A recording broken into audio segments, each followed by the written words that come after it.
Olá, meus queridos alunos, tudo bem com vocês?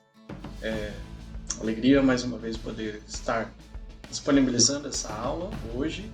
Estou aí nessa paisagem aqui, nessa selva. Olha que os animais aí. Brincadeiras à parte, a gente vai falar um pouquinho sobre relações ecológicas. Você que tem acompanhado as aulas no Centro de Mídias, então dando continuidade ao conteúdo que está sendo trabalhado, né? E esse conteúdo não foi muito bem abordado, até por causa do tempo. Então, estou aproveitando, já que o conteúdo do primeiro ano de ensino médio é muito extenso, então a gente vai complementando as atividades. Então, a gente vai falar hoje sobre relações ecológicas, ou seja, os seres vivos, eles acabam se interagindo entre eles, seja na forma de alimentação, seja na ajuda, disponibilidade de alguns trabalhos, enfim, e isso pode ser benéfico ou não. Então, a gente vai trabalhar isso hoje. Vamos lá. Isso aqui, acompanha aí. Então, as relações ecológicas entre os seres vivos, elas podem ser harmônica ou desarmônica. O que seria isso? Harmônico, né? A palavra já fala, harmonia.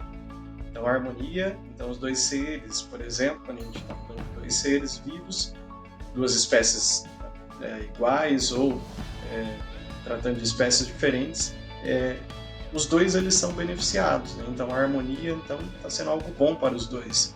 Ou está sendo bom para um, diferente para o outro. Agora, a desarmônica é quando algum está sendo prejudicado, ou no caso, os dois. Então, a gente vai começar a entender quais são essas relações ecológicas, quando um é prejudicado, o outro não é. E para falar disso, nós temos também dois tipos de relações ecológicas, a intraespecífica e a interespecífica. Então, vamos começar com a intraespecífica. Vamos lá. Intra, né? Então a palavra intra significa dentro, ou seja, é a relação ecológica que ocorre entre seres da mesma espécie. Então nós vamos ver agora algumas relações ecológicas que você já deve ter ouvido falar, de seres que são da mesma espécie, quando eles se interagem entre si.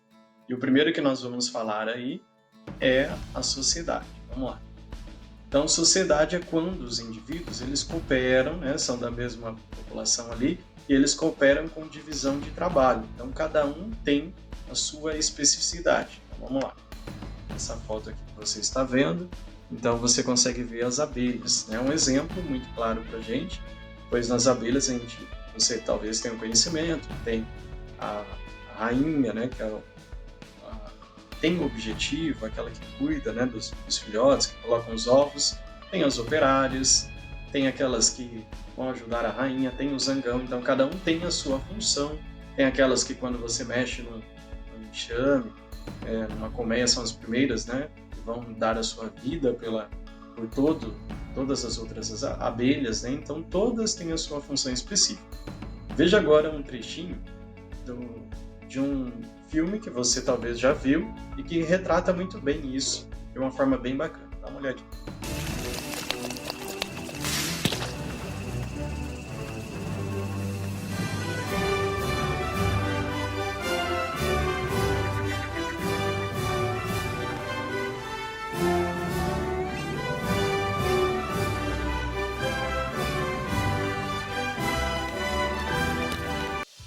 Muito bem.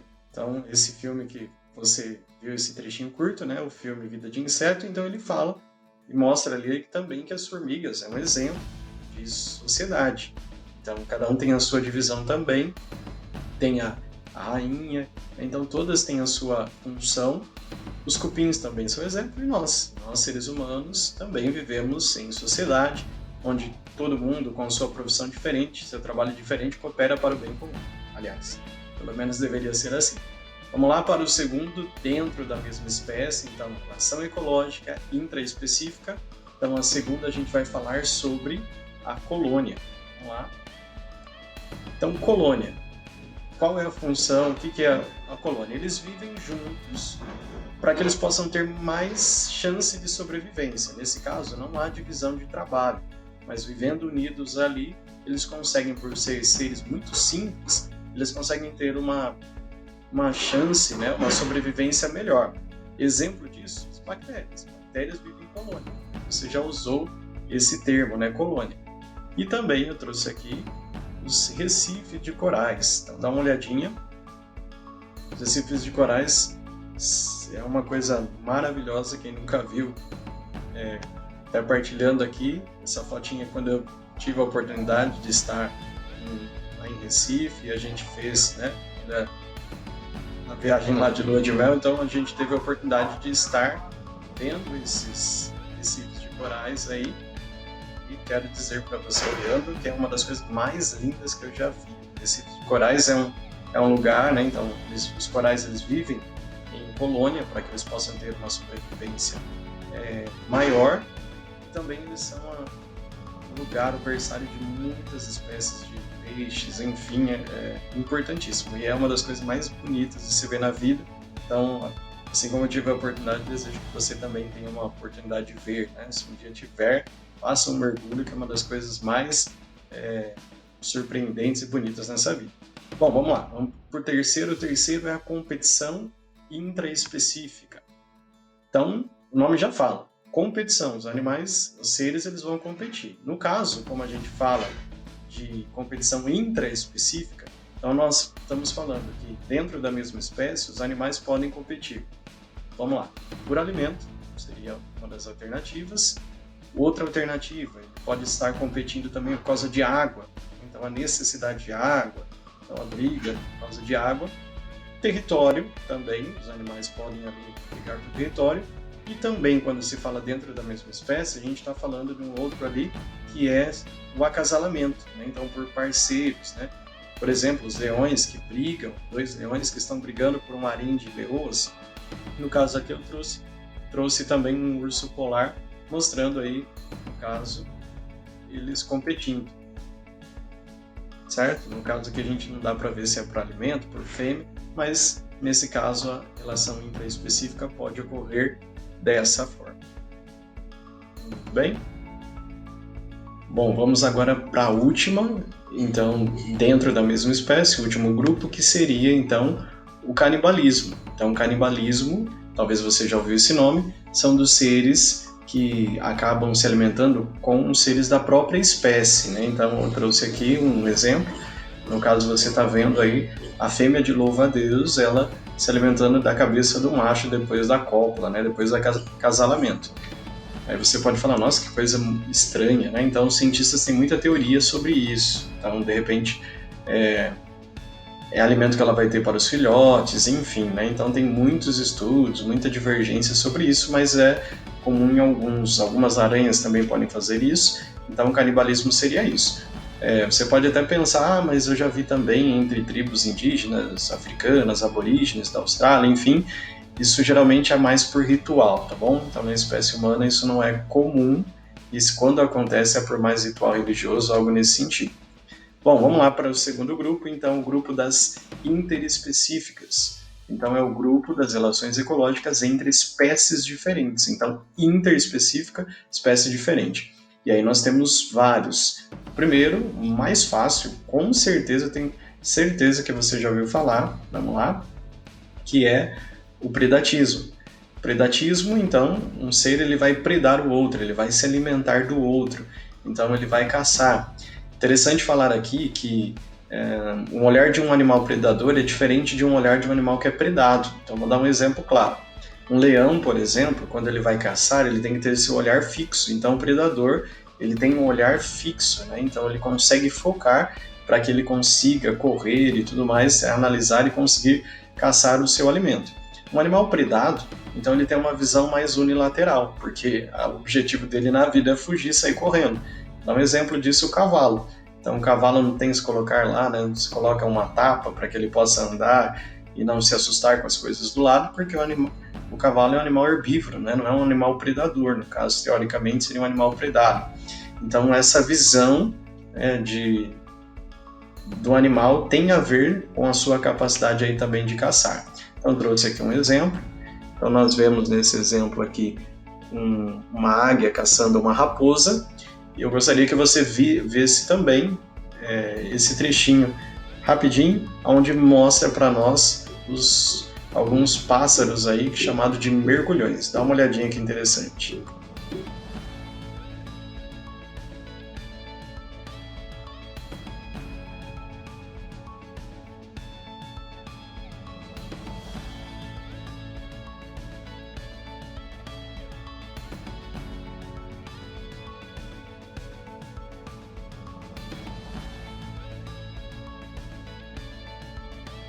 Interessante, né? Então, esses pássaros eles têm a capacidade de mergulhar a grandes profundezas para que eles possam pegar o seu peixe, né? Predar o seu peixe. E isso é muito bacana, porque imagina só, né? A capacidade que ele tem de no mergulho, já que não pode ficar nadando ali todo momento, então ele consegue já observar o peixe de uma distância muito grande e cair sobre a água e buscar esse peixe de maneira certeira, né? Isso é algo muito legal da natureza. O próximo, então, é a herbivoria. Então, animais herbívoros, animais que se alimentam exclusivamente de plantas. Aí nós temos vários, trouxe aqui também esse exemplo. O elefante. O elefante, embora seja um animal gigantesco, um animal grande, ele se alimenta exclusivamente de plantas. Então, haja planta para que o elefante possa se nutrir, né? Então, ele é um animal herbívoro. Nós temos outros também que nós conhecemos, né? Então, a vaca, o cavalo, como eu disse, então muitos são os animais herbívoros. Então, a herbivoria, se eles se alimentam exclusivamente de plantas. Vamos lá, terceiro grupo, parasitismo. Então, o que é o parasitismo? Então, seres parasitas, que vão parasitar, que vão tirar nutrientes. Então, eles não vão se alimentar inteiramente, não é que nem um predador que vai lá e arranca um pedaço ou se alimenta inteiro, mas esse parasita, que pode ser um endoparasita, um ectoparasita, endo, por exemplo, uma lombriga que está dentro do corpo, né? Então vou colocar aqui nós temos uma lombriga, né? Então a lombriga, ela se comporta como um endoparasita, ela fica dentro do nosso corpo. E aqui nós temos um ectoparasita, que seria um carrapato estrela. Esse carrapato estrela, então ele fica na parte mais externa, depois ele pode adentrar o corpo e dica de saúde, esse carrapato estrela ele pode trazer aí uma coisa que chama febre maculosa, e ela é altamente perigosa. E a gente encontra muito esse carrapato estrela em lugares que tem cavalos, principalmente capivara. Então, para nós, seres humanos, esse carrapato e os parasitas em si, eles são prejudiciais. Quais outros parasitas que nós temos? Piolho, pulga, né? Então são exemplos aí de parasitas. A tênia, você viu aí a lombriga, a tênia ela é um pouquinho maior, a tênia, né, ou chamada solitária, então a gente adquire ela através aí de carnes mal passadas, por isso que é importante cozinhar bem as carnes.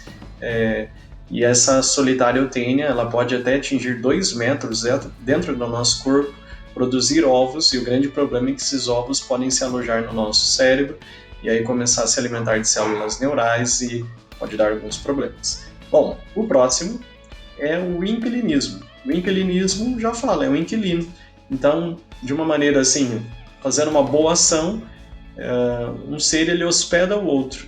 O que está sendo hospedado, é claro, ele está sendo beneficiado, está ganhando um hotel aí de graça. E o que está hospedando, ele não é prejudicado, diferente do parasitismo. Existem plantas parasitas, vou dar um exemplo.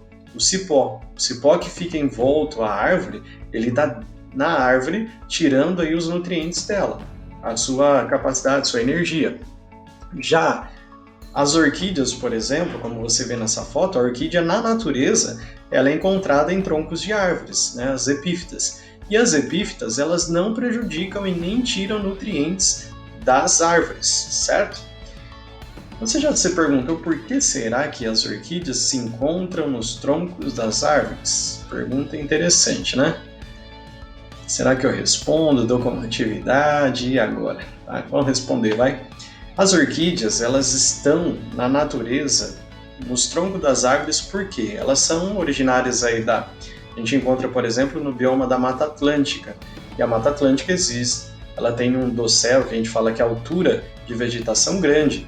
Agora imagina uma orquídea que está numa floresta fechada no solo.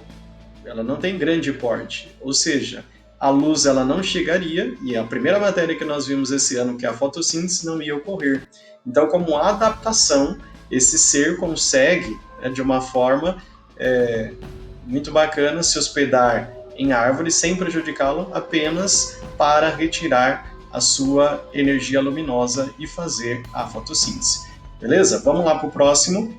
O amensalismo. O que é o amensalismo? O amensalismo é a capacidade de impedir de outro aí ser que ele possa se desenvolver.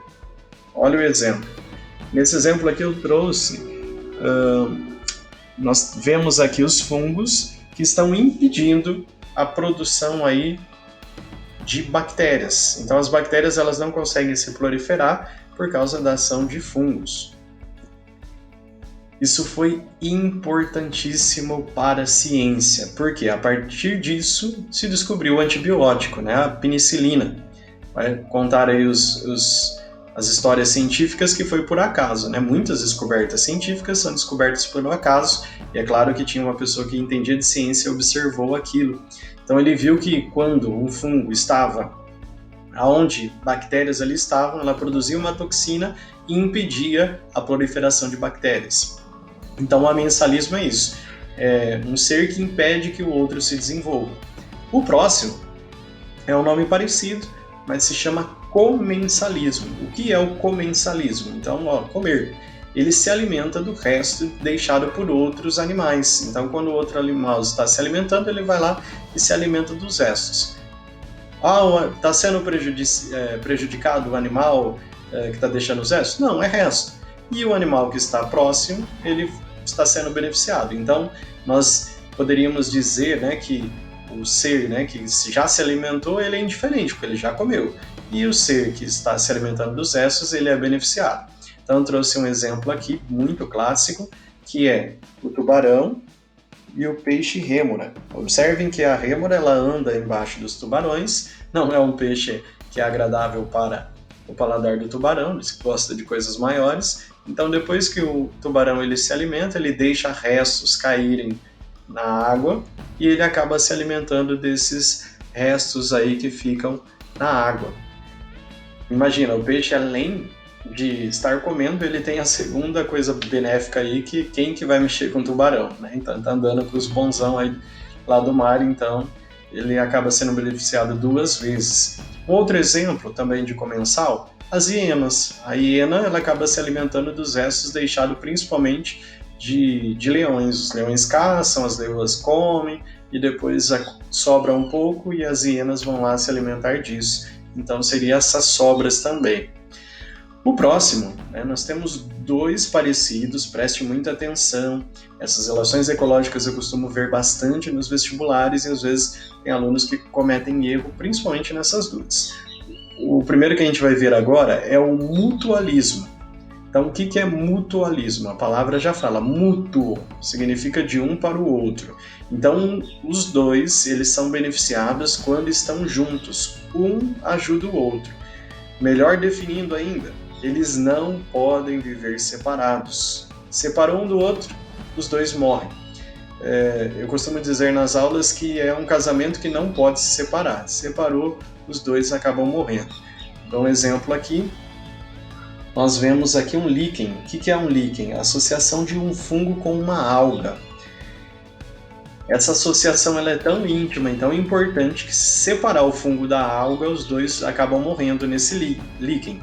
Um outro exemplo, o cupim da madeira. Então, talvez já teve na sua casa lá problema de cupim.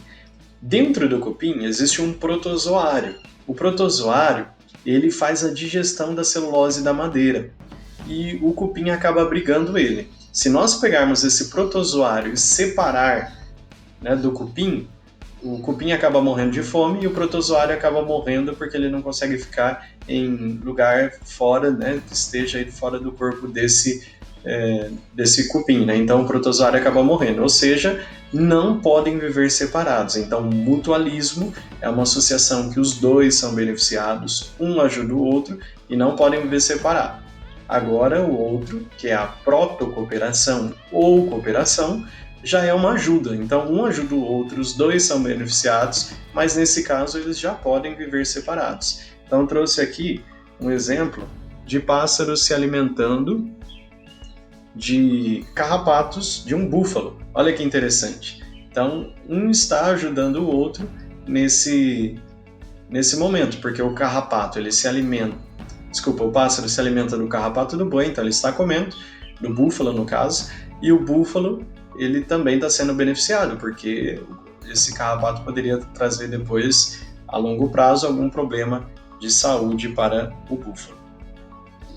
Vamos para o próximo, então, depois do búfalo aqui, né, da relação que nós acabamos de ver de protocooperação, nós temos também competição. E eu não estou repetindo e nem estou ficando louco, não.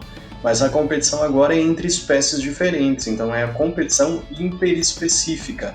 Então, nessa competição interespecífica, não vai ter briga, a única diferença é que não vai ter briga por acasalamento, é óbvio, né? São espécies diferentes. Mas eles vão brigar por alimento, eles vão brigar, né, por território, vão brigar por água, né? Então, condições de ambiente. Então, nós vemos aqui alguns pássaros e um castor, no caso seria, brigando por uma semente ou algum alimento que aí nós conseguimos ver. E o último caso, terminando quase já a nossa aula, de sinfilia. O que é a sinfilia? É quando um ser vivo ele acaba meio que obrigando ao outro a fazer alguma espécie de trabalho, ou se aproveitando desse trabalho, né? Meio que trabalho escravo. É interessante isso. Vou dar um exemplo. As formigas, elas podem pegar alguns fungos, elas aprisionam esses fungos dentro do formigueiro, levam folhas para ele. Então, talvez você já viu algumas formigas carregando folha. Formiga não se alimenta de folha, mas olha que interessante. Ela aprisiona os fungos lá no formigueiro, leva essas folhas para ele. Esse fungo se alimenta dessa folha e produz tipo um açúcar que as formigas gostam. Então, é um trabalho meio forçado. E esse aqui que eu vou mostrar para vocês é muito interessante. Você pode estar olhando aí, né, um pássaro maior, um preto e um menor, e você pode muitas vezes olhando rapidamente achar que o pássaro maior está alimentando o menor, mas é o contrário. Esse pássaro preto, que é o maior, né, chamado aí de chupim, ele na verdade ele está sendo alimentado por esse menor que é o tico-tico. Por que isso acontece? O chupim, a fêmea do chupim, ela é meio preguiçosa, ela não gosta de cuidar dos seus filhotes. Então o que ela faz? Ela vai no ninho do tico-tico, ela bota seu ovo lá, e a fêmea do tico-tico, ela gerando, né, cuidando dos filhotes, né, dos ovinhos, ela não distingue, mesmo o pássaro sendo 2, 3 vezes maior que ela, e ela acaba cuidando do filhote. Então é um trabalho que a gente pode dizer meio que obrigado, meio que forçado, né? E assim a sinfilia seria essa relação ecológica, certo, gente? Bom, espero ter contribuído aí com vocês aí sobre relações ecológicas. Logo mais a gente vai fazer algumas atividades em relação a isso. Então seria o conteúdo da nossa matéria. Continue com as aulas do Centro de Mídias, que por sinal estão sendo muito boas, tenho acompanhado, e nós vamos desenvolvendo pelo menos uma vez por mês, a cada 15 dias, eu encontro aqui vocês também para dar uma complementada aí nas aulas, certo? Muito obrigado e até a próxima. Valeu, galera! Antes, eu vou deixar aqui um trechinho de um vídeo falando um pouquinho da natureza, né? Para que essas relações ecológicas elas continuem bem, é necessário a gente cuidar bem da natureza. Eu encontrei um vídeo bacana, já que eu falei lá dos recifes dos corais, que é uma coisa maravilhosa. Tá um vidinho de 1 minuto para você ver e assim eu me despeço, certo? Obrigado, gente. Valeu!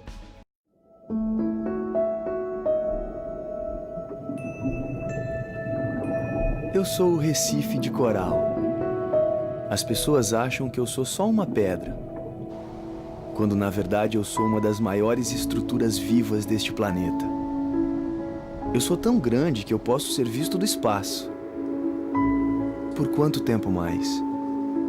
Eu venho crescendo por quase 250 milhões de anos. Daí vieram os humanos, e agora 1/5 de mim já se foi. Claro, eu moro no fundo do mar e você não costuma me ver com tanta frequência. Mas você precisa de mim. Você sabia que 1/4 da vida marinha depende de mim? Eu sou um berçário para o mar. Peixes pequenos dependem de mim para se alimentar e para se esconderem dos peixes grandes. E adivinha quem come os peixes grandes? Acertou. Você. Eu sou uma fábrica de proteína para todo o mundo. E ainda assim você aumenta a temperatura dos oceanos. E agora eu não posso mais viver aqui. E quando as grandes tempestades e tsunamis varrem o oceano, eu sou sua barreira de proteção. Mas você me destrói com bombas e me envenena com poluição. Bom, aqui vai uma ideia meio maluca. Pare de me matar.